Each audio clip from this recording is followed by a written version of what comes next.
¿Qué tal? Espero que estén todos bien. Hoy nos toca el capítulo 11 de Apocalipsis y tiene varios temas importantes, pero lo más relevante son los dos testigos y la séptima trompeta. Vamos a empezar, versos 1 y 2. Entonces me fue dada una caña semejante a una vara de medir, y se me dijo: levántate y mide el templo de Dios y el altar y a los que adoran en él. Pero el patio que está fuera del templo déjalo aparte, no lo midas, porque ha sido entregado a los gentiles, y ellos hollarán la ciudad santa 42 meses. Recordemos que en el templo del Antiguo Testamento había secciones: el lugar santísimo, el lugar santo y los patios para los gentiles. Pero cuando Juan estaba escribiendo esto, no había templo, sino que había sido destruido en el año 70 por el emperador Tito. Entonces Juan se estaba refiriendo al templo que va a ser construido antes de la gran tribulación. Acuérdate que son las visiones dadas a Juan. Los judíos están ansiosos hoy, ya tienen años con eso, por construir el templo, el tercer templo de Jerusalén, al que se refiere Juan. Entonces, medir el templo y sus adoradores es como considerar los espacios y las personas donde se identifican a los que adoran, pero sin medir o sin considerar los que están afuera, que son los gentiles, los indecisos, los no adoradores. Entonces, las cosas que serán medidas serán aquellas que son santas delante de Dios. Luego dice que los gentiles a quienes será entregado el patio, o sea, los que dijo que no midiera porque eran no convertidos, van a hollar la ciudad santa 42 meses, o sea, 3 años y medio. Esto es en la segunda mitad de la gran tribulación. También referencias Daniel 7:25 y Apocalipsis 13:5. Este es el tiempo del que Jesús habló también sobre las señales del fin, diciendo que Jerusalén sería hollada hasta que se cumpliera el tiempo de los gentiles. Eso lo puedes checar en Lucas 21:24. Ahora vámonos con los dos testigos, versos 3 al 6. Y daré a mis dos testigos que profeticen por 1260 días vestidos de cilicio. Estos testigos son los dos olivos y los dos candeleros que están en pie delante del Dios de la tierra.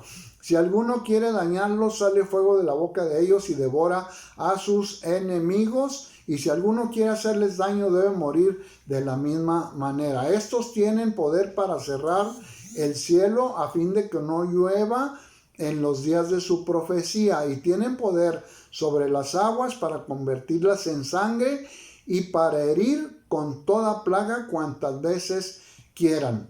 Entonces, aparecen dos testigos que van a profetizar. Son como dos olivos que producen el aceite, o sea, es aceite para alumbrar. Y como dos candeleros que también son señal de luz, como predicadores. Ellos van a predicar en la primera mitad de la gran tribulación, o sea, los primeros 3 años y medio. Voy a hacer un paréntesis. La escritura hebrea es de esa manera. Pueden mencionar un acontecimiento y luego seguir con otro y volver al anterior en el mismo párrafo. Por eso es importante entenderlo. Por ejemplo, aquí los versos 1 y 2 nos hablan de la segunda parte de la gran tribulación, el templo que se mide, y del 3 al 6 se refiere al periodo de la gran tribulación, ¿sí? Al primer periodo. Entonces, eso pasa muy frecuente en las escrituras. Hay que interpretar la liga entre los versículos. Ahora, ¿quiénes son estos testigos?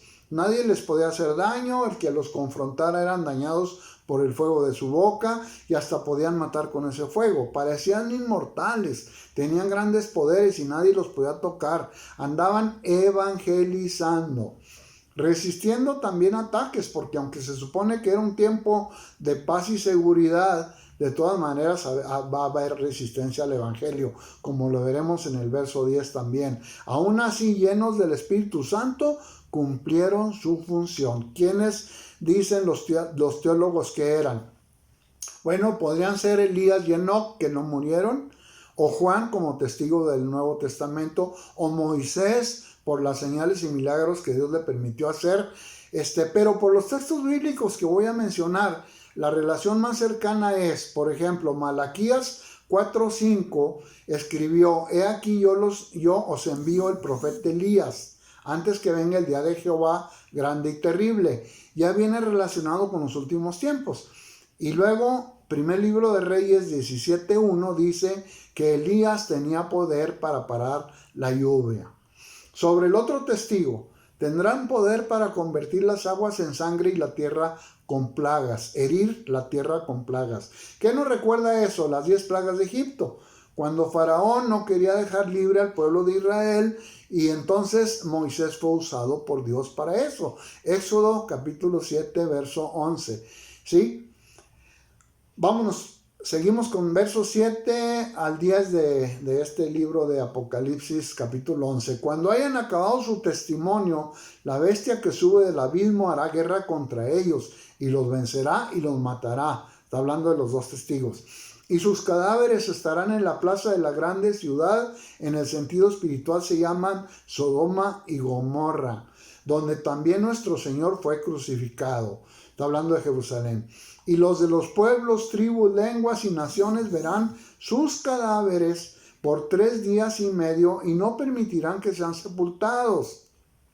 Verso 10. Y los moradores de la tierra que se regocijarán sobre ellos y se alegrarán y se enviarán regalos unos a otros, porque estos dos profetas habían atormentado a los moradores de la tierra. ¿Qué quiere decir esto? Los dos testigos, que lo más probable sean Moisés y Elías, al haber cumplido su misión de predicar en los primeros 3 años y medio de la gran tribulación, la bestia que ya tiene controlado al mundo sube del abismo. Esto viene en Apocalipsis 17:8 también y en Apocalipsis 20 del 1 al 3. Se destapa la bestia al final de los primeros 3 años y medio. Se va contra ellos y los va a matar. Estos testigos que son mártires van a ser exhibidos sus cuerpos en la plaza de Jerusalén.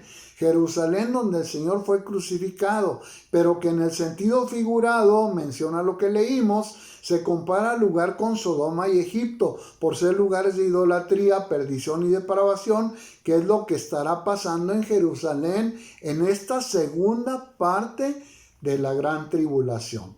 Los cuerpos de esos dos testigos no van a ser enterrados. Los injustos se van a regocijar de su muerte y hasta se enviarán regalos entre ellos.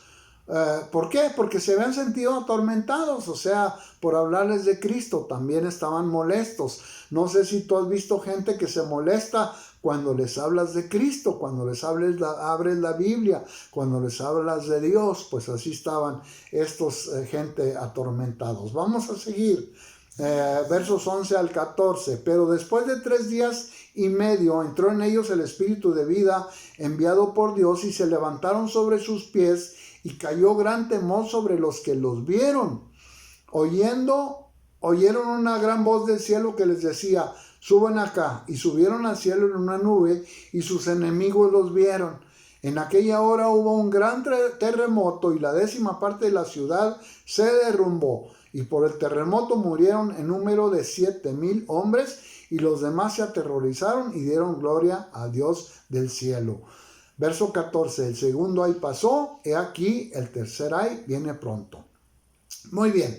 Los dos testigos, después de haber sido exhibidos muertos en la plaza de la ciudad, de pronto resucitan cuando entra el Espíritu de Dios en ellos. Seguramente todo el mundo estará viendo este milagro. ¿Por qué? Por la alta tecnología y por lo que viene de la alta tecnología. Y oyen una voz del cielo que les dice: suban acá. Cuando hay una voz del cielo, generalmente es Jesucristo, a menos de que se especifique que es un ángel. Pero entonces se van, suben al cielo, igual que Jesús. Tú puedes checar cómo subió al cielo Jesús en Hechos 1:11. Entonces, al subir al cielo, hubo un gran terremoto. Igual que cuando Jesús murió, en ese momento está sucediendo el segundo ay.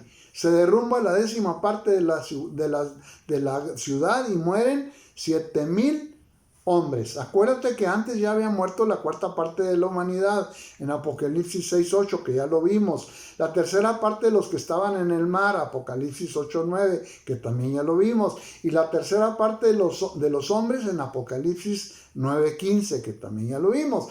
Que si hacemos cuentas y sumas, esto representa como la mitad de toda la humanidad. Quizás por eso Jesús había dicho, si aquellos días no fueran acortados, nadie sería salvo. Mateo 24:22, eso dijo Jesús. Porque entre más tiempo pase, más destrucción y más muerte. Verso 14. El segundo ay pasó, he aquí el tercer ay viene pronto. Aquí termina el segundo ay, al final de la sexta trompeta. El segundo ay ha sido peor que el primero y el tercer ay va a ser peor que el segundo aquí en la tierra. Pero al mismo tiempo van a suceder acontecimientos de adoración en el cielo, así como lo vamos a ver enseguida. Verso 15. El séptimo ángel tocó la trompeta y hubo grandes voces en el cielo que decían, los reinos del mundo han venido a ser de nuestro Señor y de su Cristo, y Él reinará por los siglos de los siglos. 16. Y los 24 ancianos que estaban sentados delante del trono, delante de Dios en sus tronos, se postraron sobre sus rostros y adoraron a Dios, diciendo, te damos gracias, Señor Dios Todopoderoso, el que eras y el que has de venir, porque has tomado tu gran poder y has reinado. Muy bien, aquí inicia el tercer ay. La apertura del templo en el cielo, un lugar de continua adoración mencionado también en el versículo 19, donde aparecen los 24 ancianos en adoración ante el reinado de Cristo, pero al mismo tiempo continúa la gran tribulación en la tierra. Verso 18, y se airaron las naciones y tu ira ha venido, y el tiempo de juzgar a los muertos y de dar el galardón a tus siervos los profetas, a los santos y a los que temen tu nombre, a los pequeños y a los grandes, y de destruir a los que destruyen la tierra. Mucho ojo con esto. Mucha gente quizá va a pensar que el Dios de amor no les va a hacer daño, aunque lleven una vida desenfrenada, pero es solamente que Dios derrama de su ira por la propia concupiscencia del hombre. El Salmo 2, capítulo 2, verso 9 dice que habla de herir con vara de hierro. Más de 2000 años y todavía sin arrepentirse en medio de la tempestad. Verso 19, último, y el templo de Dios fue abierto en el cielo y el arca de su pacto se veía en el templo y hubo relámpagos, voces, truenos y terremoto y grande granizo. En este último versículo 19 menciona que el templo de Dios fue abierto en el cielo. Literalmente porque menciona que se ve el arca del pacto, el arca de Dios, cumpliendo su pacto con el pueblo de Israel y también con los redimidos que creyeron en él. Pero parece que al mismo tiempo los relámpagos, voces, truenos, terremotos y grande granizo son los juicios que todavía faltan dentro de la gran tribulación. Te recuerdo que estamos en el tercer o último ay, que será el más difícil. Aquí terminamos el capítulo 11. Que Dios me los bendiga a todos.